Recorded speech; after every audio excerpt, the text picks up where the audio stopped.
Welcome to TwoFeathers Restorations and Design. This is a special edition of what's going on in the shop. So this week here we've brought in a 63 Shasta bunkhouse. The bunk is over the front tongue area. The back end is laid out a little different than your traditional Shasta trailer. These are pretty cool. Kids love the overhead bunk. This extended out and over the tongue area. If you have a modern vehicle such as a Suburban or a truck that has a cap on, you may not like this model as much because you tend to make contact with your trailer. In fact, people that have this model that love it so much end up having the tongue on this trailer extended so that they can tow it behind their modern vehicle, such as that Suburban or truck with a truck cap. So what we're going to do is go over this trailer here a little bit and show you kind of what we have found thus so far. So we have removed the interior bedding to expose what a previous owner has done. Mind you, this is not the current owner's work. Obviously there's been water damage, and we're going to see that in these upcoming photos. In this photo you can see where paneling has been put in place to cover up water damage. The lower part where you see the tools sitting, where the bed mattress goes, has actually been completely replaced with plywood as well. This was not done in a safe manner. Luckily for the owner, he did sleep up top here with his young child, and luckily enough did not fall. Once you see what we have found, removing the skins, it was a scary sight. So we're going to move on to some of the other features within this trailer and what we're going to address as far as the ceiling is concerned. Now that we've exposed and cleaned up the area of personal belongings, we can address removing ceiling components, as we are going to address all the issues related to the bunk portion of this trailer. Because of the owner's budget, we're trying to address items that only concern the overhead bunk area. The rest of the trailer has quite a few issues, actually. This is a camper that would be one in which we would want to do an extensive repair to and take it apart. So we're going to try to address only what we need to in the front portion of the trailer, where they can eventually a budget to do the rear section of the trailer later on. We're hoping we don't see too much of a can of worms as we go. So what we've seen so far and what you're going to see in this video won't be so much of a surprise as of yet. We're already getting some of our panels in order that we're going to use to replace the panel in which you just saw where the rooftop vent is and the front sections. We want to replace all the wall panels that are original, that are damaged. In this case, there's a few seams up front in here, so it's going to be able to be replaced and still look original. We'll use real shellac, and it'll be pretty surprising how close we'll be able to match the colorization that you see currently. So here we've taken off the front lower section of the wall, removed some screws there, and this is our first view of what we're going to be dealing with. So as we were able to start to disassemble just as little bit as we needed to just pop the top on that can, this is what we started to see. First signs were some of the bubbling on the paint. You can see this white powdery substance. You can see the rotted wood that was left in place. Somebody just didn't replace it. They left what they did and replaced what minimal amount they needed. But one thing you're going to notice is that bottom piece where you see that kind of white cloudy substance. That is actually aluminum oxide dust. That is a chemical reaction that happens between a pressure treated piece of lumber such as that against raw aluminum. In this case, the aluminum is now being eaten away. We're going to neutralize the aluminum siding as best as we possibly can for our customer, but unfortunately the damage is done. Paint has bubbled up, but at some point they're going to want to replace that metal. In some cases, we're going to go ahead and put an ice water barrier type product on the back side where there are holes, so that way we can just guarantee it in case pinholes do develop and it continues to corrode. At least we're trying to waterproof it. This is the photo of why it came in. The camper was caught on something and peeled back this corner. So this is where the investigation kind of started. So as we went through the process, you just kind of pick away and see what you got going, especially when a customer's on a tight budget. You don't want to get into too far involved in a project where it's going to cost an absorbent amount of money, even though we know most likely the trailer will need it. So we're going to go to some video here and really show you what we really found besides just photos. So on this front wall, we're going to kind of show you a lot of the termite feces that we've discovered. A lot of it was on the metal panel itself. It's unbelievable how much there actually is there. Don't know if it's a lot of it left over from the repairs this person had done. I have to assume so. But then again, there's a lot of it on the new wood too. Didn't see any larvae, but they glued the underside panel. You can see the glue residue. You can see the white powder, even on here on the metal panel that goes underneath there. Just from the reaction to pressure-treated lumber that they had utilized. You never, ever, ever use pressure-treated lumber, especially if it's going to be up against aluminum. This is what it does. You can see all these little bumps. That is the corrosion. It's destroying your aluminum siding. This one little piece of siding might be a $60 piece of metal, but then you got to paint it. Now, yeah, we can buy siding. It can come pre-done, just not in the cream like this, for example. You got to have it custom painted. So now you're talking a whatever it might be, let's say $400 just to have it custom painted. A $60 panel plus the shipping. If we aren't going out for a large shipment, we got to do a special shipment. That could be another $300. You're spending a lot of money just to do something that could have been prevented in the first place. There's a lot of brownness here. That could be a lot of it just from the original insulation breaking down, that kind of thing. Jill's in the process here of removing the side glass. These trailers were prone to that, any Shasta of that era. Ours was the same way. We have resealed it with automotive window sealant. And it solves the issue. You just got to know which product to use. You can see when they did this replacement, even though they cut these two timbers on its front edge pretty nicely, they never installed any form of insulation on the bottom or to replace what they tore out. In this corner here in particular, you can see the rotted pieces of wood. They're gone. There was very little wood debris that fell out. So that tells me that it was already rotted when they did the repair. Ray's in the process of carefully peeling back the edging, removing all of the tiny nails that are in here that nails the siding on. It's a tedious process, but it's a must in order to get the side panel off and the roofing off. It kind of takes care of both of them. Your J channel went over it, but here we're going to look in a little bit further. So you can see where they then put the piece on top of the bottom piece of the pressure treated, but don't let this fool you. This is in no way tied together in a way to be structural.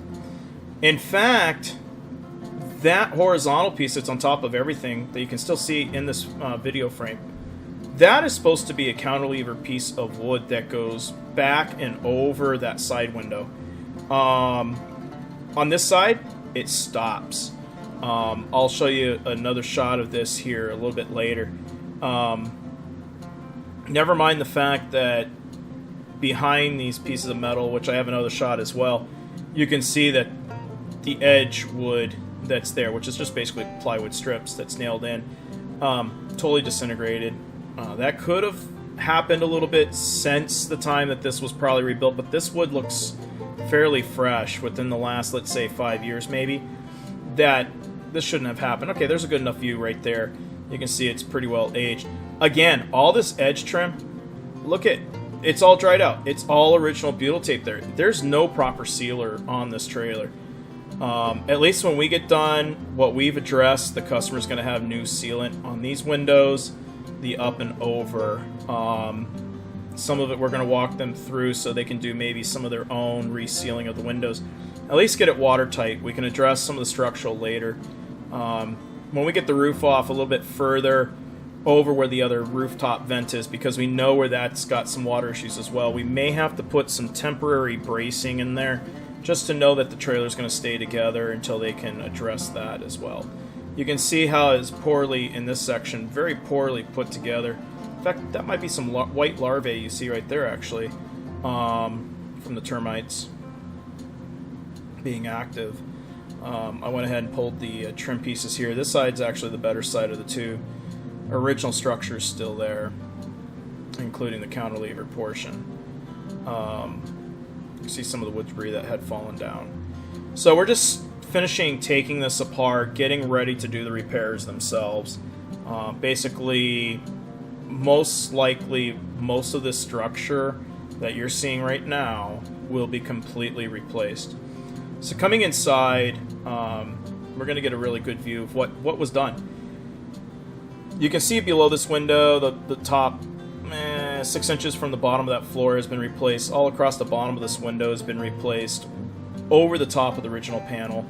Poorly done, not finished, not sealed. Ceiling panel here is completely gone. So from this ceiling panel down the front wall, that is going to get replaced with brand new wood. We're also looking at these panels here on the left. There's some smaller panels that are put together, but the seams are right there. So we're going to look at also popping those particular panels out and replacing them, because most likely under that panel it's going to be pretty ugly, being that the cantilever wood was cut and it is not presently structurally sound.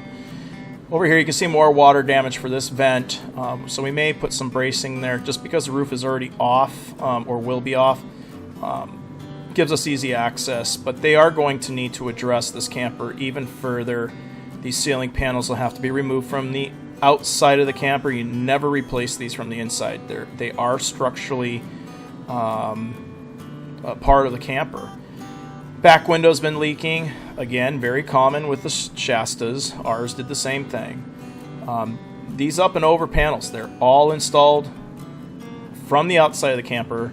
They actually go over the top edge of those sidewalls. Sidewalls, yes, you can replace those wall panels from the inside, but not the roof panels.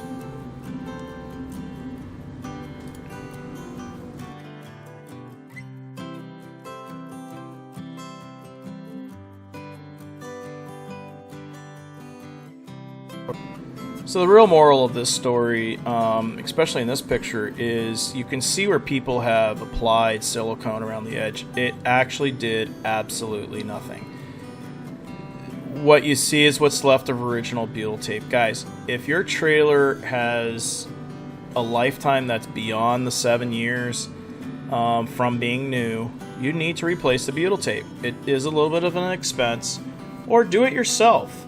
We sell a roll for less than $10 for the best quality on the market, and it's 20 feet per roll. It's very inexpensive. You install the stuff, you let it barely squeeze out, trim it after it equalizes, then run a bead of silicone. We use the General Electric brand of silicone. It's meant for windows, all those kind of things. You can get it at your local home improvement store. It does say lifetime guarantee, but I only say go for 5 years if it starts to pull away from your paint, etc. I don't always believe in those kind of products lasting beyond that. It can definitely do it, but it all depends upon how clean of a surface you're working with, and if it has a little bit of roughness, it allows a product to stick to it. This is kind of a funny little picture here. This is the lower driver's side window. Dead center of this photo, you can actually see one of these barbed nails. Well, somebody dropped it as they were apparently putting the siding on the trailer, and it kind of got wedged between the siding and this piece of wood, and somehow it's still there. So that's kind of comical. I've never seen something like that, so I had to take a picture of that. So far, this is where we're at today, but we're going to get further along here, pull the side panels off, see what kind of issues we got to deal with. once you get all the siding off, it's taken us all day to get all the pieces apart, pull all the nails, take things apart carefully. You don't want to rush anything to where you're going to damage stuff. We did remove the rear wings because the J channel on the driver's side or the C channel on the passenger side had to be completely removed all the way back to the wings, so that way it gives you full access to carefully lift your roof. You're going to use a 2x4 on its side to get underneath that roof. You do not want to bend your roof, do not want to tweak it or tear it, but you need to be able to give it enough relief as you start from the front and work to your back to give it some movement as you go. You do not want to try to flatten it. That's when you're going to cause damage such as tears on the edges. So when we end up moving this roof up, one of the tricks of the trade, go buy yourself 2 kids balls, the soft type balls, like they're like the vinyl or rubbery type ball from Walmart or Target. That's real inexpensive. You can use one on each side, 2 people, and that way they're a good 10-inch in size and girth that you can put underneath that, and that'll allow you to keep that panel in the same curvature as that front wall, in this case for this bunk style setup. We just don't want to try to change the shape of that roof, but give us enough space, that good 8 to 10 inches of space, so we can slide in the new ceiling panels, things of that nature. Trying to remove the entire roof in this case makes 0 sense. We're leaving the rear window and everything intact.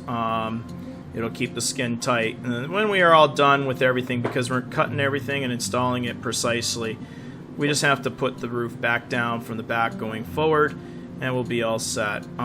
So the challenge for any rookie, the best advice, as I can say, is make sure your measurements are dead on. Measure multiple times if you have to achieve a tight cut. Take plenty of photos. As you see, I opened up this video with photos. Videos are also nice as well. It provides a full documentation. We do this on each and every build that we do. Our employees, we use digital logbooks, and as they go along, they document as well. And we can also utilize those in-house. We just don't use them in our videos. And this way you can always reflect back to what you're dealing with. If you have to take photos with tape measures, so be it. But the more information that you can collect before you dismantle something is very, very important. It'll help ensure that you can put your camper back together just as it was originally built. That is very important when you're reusing skins, or what we call siding for those that are not in our industry, that are original to the vehicle. These were all custom cut to the vehicle when they were installed, because none of these campers were built exactly the same. Wood does change as it expands and contracts. So that's it for now. Best advice we can give you. You guys have a fantastic day, and we'll catch you another day. Thank you for joining us in the shop.